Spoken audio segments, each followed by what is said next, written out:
Hola, gracias por visitar el canal nuevamente.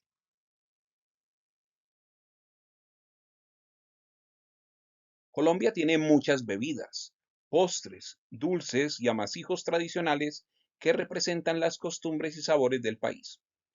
Muchas de estas preparaciones se consiguen solo en sus regiones de origen, aunque con el correr de los años, las migraciones de las personas y últimamente con el boom del turismo, internet y las redes sociales, se pueden adquirir en línea o preparar de acuerdo a las recetas que se encuentran a disposición de todos desde cualquier parte del planeta. Uno de los ítems de nuestra gastronomía más conocido es el de las bebidas, con el café como abanderado y cientos de jugos con la diversidad de frutas con las que nuestro país fue bendecido. Las bebidas definidas como ancestrales, autóctonas, artesanales o tradicionales pueden diferenciarse no solo por su origen, sino también, por ejemplo, por su intención. Así muchos de los ingredientes sean comunes en algunas de ellas. Las hay de tipo alcohólico, consumidas en celebraciones, fiestas o eventos especiales, por ejemplo las chichas, como las de maíz, millo, corozo o piña. El aguardiente, el chirrinchi, el guarapo, el guarapón, el sabajón, el biche, la carabina o la escopeta. También las hay refrescantes, como el champús, el refajo o el masato. Y las nutricionales o de mucho alimento, como decían las abuelas, con la agua panela o agua de panela como la máxima exponente, y otras como las coladas, la macana, la caspiroleta o el candil, que como dije antes, se circunscriben solo a una región. Hoy los invito a conocer algunas de esas preparaciones gastronómicas presentes en nuestra zona cafetera colombiana, patrimonio de la humanidad. Ellas llegaron con nuestros pobladores y fundadores, y por los procesos de mestizaje, incorporación, modificación, interiorización y hasta innovación, se convirtieron en parte de nuestro acervo como una región definida y delimitada, con aportes de muchas regiones del país. La primera de las bebidas de las que les hablaré es la macana. Las macanas son los barrotes de madera dura que se han empleado desde los siglos XVIII y XIX para colocar a manera de balaustres en barandales, ventanas, puertas y corredores, como parte de la decoración de la arquitectura de lo que hoy es la zona cafetera y el paisaje cultural cafetero. Pero, por allá por los años 50 del siglo pasado, en Salamina Caldas, el señor José Luis Ballesteros Aristizábal desarrolló dos preparaciones con el vapor de la greca de su establecimiento, conocido como Café El Polo.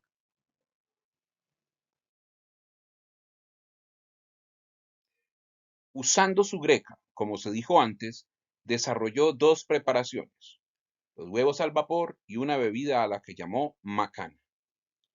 La macana se prepara y sirve en un pocillo, mezclando mantequilla, leche, yemas de huevo y azúcar, hirviendo la mezcla al vapor del agua de la greca.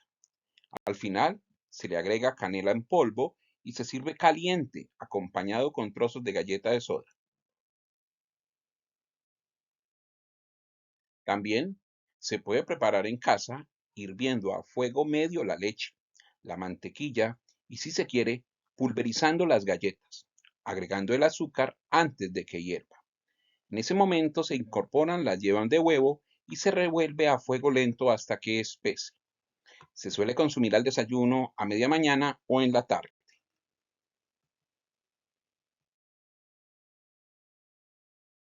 Otra bebida tradicional es la caspiroleta.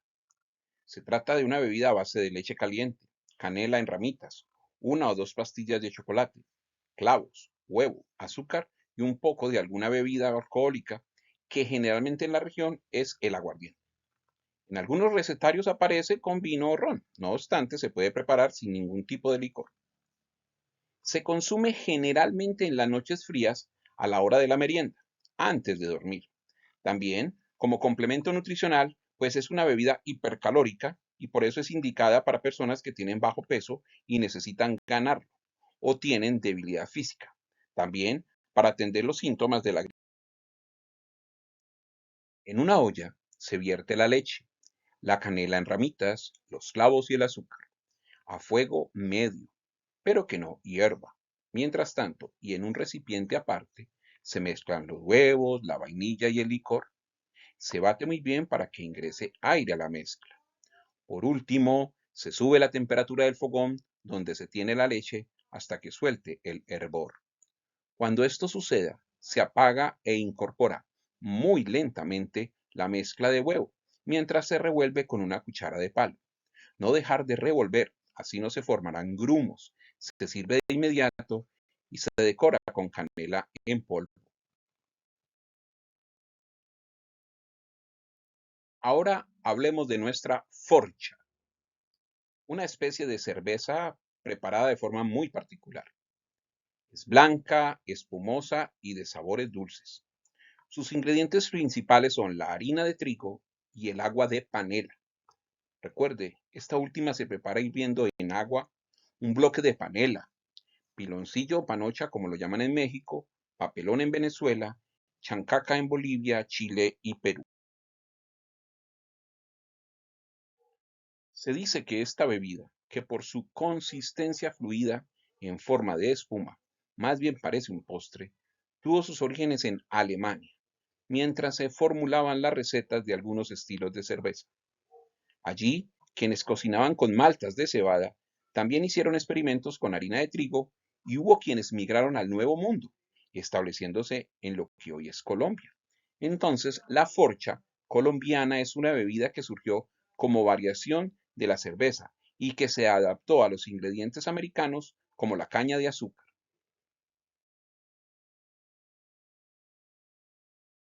En la zona cafetera hay referencias, por ejemplo, de la Academia de Historia del Quindío, de una bebida que hacían en Barragán, Valle del Cauca, por 1896, y aquí la referencia geográfica genera como mínimo la inquietud de ¿cuál Barragán? Porque Tuluá tiene un corregimiento con ese nombre y en los límites entre el Quindío y el Valle del Cauca por el suroccidente, en la vía que va a Sevilla y Caicedonia, hay un poblado con ese nombre también.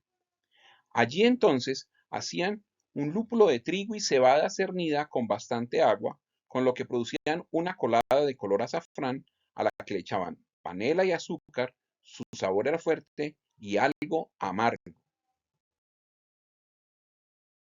Otra referencia habla de un origen tolimense de la forcha. Allí habría llegado procedente de Boyacá, lo que da sustento a la teoría de alemanes migrantes. En el Quindío se mezclan la harina de trigo, el agua de panela y a veces frutas como la piña. Este preparado ya homogéneo se deposita en un recipiente hermético y se deja fermentar unas 8 horas para que las levaduras hagan su magia. Pasado este tiempo, lo deseable es que se sirva con un dispensador.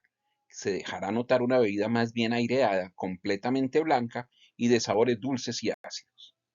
Se sabe que una forcha está bien hecha cuando se voltea el vaso y su contenido no se cae, pues significa que hay suficientes burbujas resultantes de una fermentación adecuada.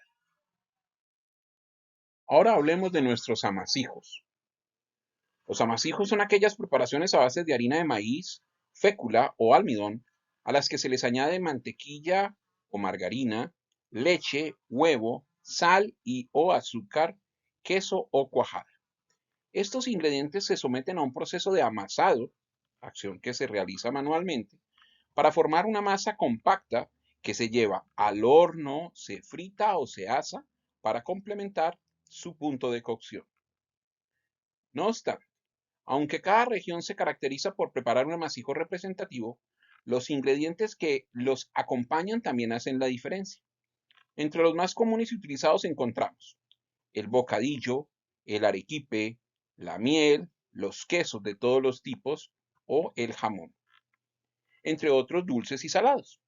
Dentro de los amasijos colombianos están la arepa, el pan de bono, la almojábana, los bizcochos de achira, el pan de yuca, los buñuelos, las colaciones, las mantecadas, las repollitas, el pan de queso, las solteritas, el pan resobado, las garullas, los calentanos, las empanadas de cambray y los aborrajados, entre otros.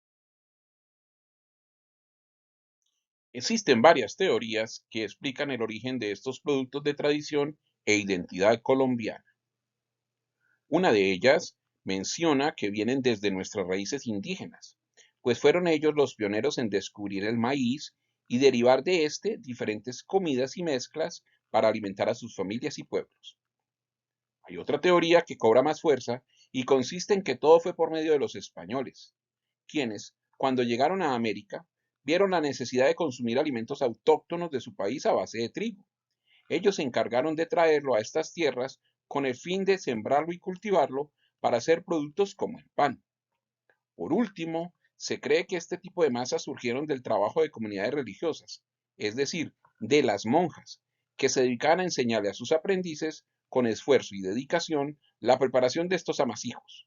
Tiempo después, cada uno se encargó de cambiar y modificar la receta inicial para difundirla entre su núcleo familiar, y así, poco a poco, estos conocimientos culinarios fueron pasando de generación en generación. Uno de esos amasijos presente en nuestra zona cafetera y ya muy tradicional son las solteritas. Las solteritas son galletas hechas a base de harina de trigo y azúcar que se fritan para lograr la textura crujiente. Se sirve con una crema especial característica de la región. Sus orígenes se remontan a los países árabes, desde donde pasó a España, en el que se recibieron el nombre de flores manchegas. Y era tal su trascendencia que Miguel de Cervantes Saavedra, en su célebre obra El Quijote de la Mancha, hablaba sobre unas hojuelas conocidas como flores manchegas, asegurando que la forma de flor de cruz de esta galleta se debía a la gran influencia que tenía la Orden de Calatrava, fundada en esa región del Reino de Castilla en el siglo XII. Una cruz de 4 brazos iguales con flores de lis en los extremos de los brazos. Al pasar al continente americano, su forma e ingredientes variaron y hoy se preparan y consumen en algunas regiones de Colombia y México. En la zona cafetera colombiana, este dulce se sirve con una crema especial característica de la región, la crema de solterita, de un color anaranjado, el más típico, o pardo dependiendo de la preparación. Es una mezcla de azúcar, zanahoria, auyama, lo que le da color, mantequilla y fécula de maíz. Se suele rematar con dulce de leche, nata, leche condensada o coco rallado. El cacheo. El cacheo es un amasijo muy tradicional y típico, en especial en los carros de comida callejera en Armenia, Quindío. Es una mezcla de corazones, mollejas e hígados cocidos a la plancha o a la parrilla, sobre o dentro de una arepa asada al carbón, a veces con las arepas fritas. Algunas veces se consume acompañado de limón o alguna de las multiplicidad de salsas que hay en los puntos de venta. Hay algunos restaurantes de comida rápida que han incorporado el cacheo en su menú. Las empanadas de cambray. Las empanadas de cambray llegaron a la región a mediados del siglo XX desde Tuluá y Buga, en el Valle del Cauca, a través de Caicedonia y Sevilla, y desde allí, siguiendo la ruta del tren, avanzaron a los pueblos y ciudades del eje cafetero hacia el norte. Son las únicas empanadas en Colombia que se hornean, como las del resto del continente. La receta típica se realiza con almidón de yuca y se rellena con bocadillo de guayaba, especias como clavos y canela en polvo, además de estar endulzadas con un poco de miel o panela. Tradicionalmente se envuelven en hojas de biao o de plátano y se llevan a un horno de barro para que queden con ese rico sabor y aroma a humo. Ahora hablemos de una exquisitez que se encuentra en especial en los pueblos del norte del Quindío, los aborrajados. Para prepararlos, se fríen y se rellenan plátanos maduros con queso campesino y bocadillo. Luego se cubren con la borraja, se fritan y por último se les agrega azúcar y sal. Aborrajar es la técnica de rebozar o cubrir alguna cosa de comer con borraja, batido de agua, huevos y harina, para freírla luego. Este plato típico viene de la tradición africana. Fue nombrado fufú originalmente.